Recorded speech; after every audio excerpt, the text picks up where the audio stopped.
Ok Morgane, donc tes exercices. Alors, je veux que tu, comme si un peu on te tirait par le col, tu redresses un peu les mains, ok? Tu continues, hop, le nombril rentré, comme si tu recevais un coup de poing, collé à la colonne vertébrale pour aplatir ton dos au maximum. Ok. Là maintenant, je t'ai mis ce repère. Il faut vraiment que tu le visualises et tu aies le sentiment de venir glisser sur le plan. Tu vois qu'à mi-backswing, ton club n'a pas le droit de rentrer comme ça, se coucher.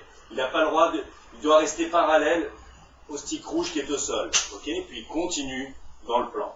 Donc sur l'analyse Trackman, je te disais, tu vois, le manche il va être parallèle à peu près à ton avant-bras droit.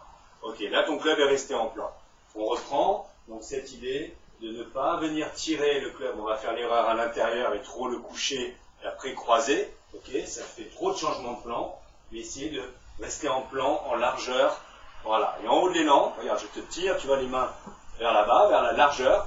Tu as l'impression d'avoir les mains en projection de ton épaule droite. Entre l'épaule droite et le sternum, quasiment. Ce ne sera pas exactement la réalité, mais c'est la sensation. D'accord? Pour l'imager, regarde, bouge pas.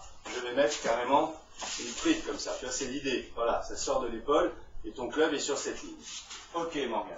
Viens, on se met de face. Viens sur le tapis.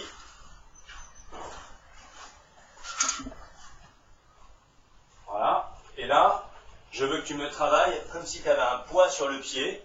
Tu peux utiliser un club à toi, c'est très simple. Tu prends conscience de ce pied gauche qui s'accroche dans le sol comme une main, voilà, et qui va rester collé au sol tout le swing. Bien, on le fait au ralenti.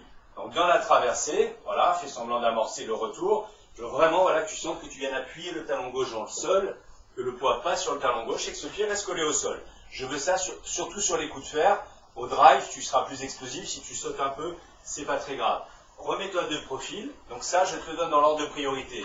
Exercice 1, exercice 2. Exercice 3, il faudra petit à petit, en même temps que tu travailles ton backswing, que tu aies l'impression que ce genou reste plié, que ton genou, ta rotule, est vers la pointe du pied, ok, et qu'elle reste vers la pointe du pied tout le swing. Donc vas-y, monte. Du coup, tu auras presque l'impression voilà, d'avancer le genou vers la pointe du pied pour qu'il reste bien en place. Voilà. Ok, ça te fait 3 exercices, Morgane.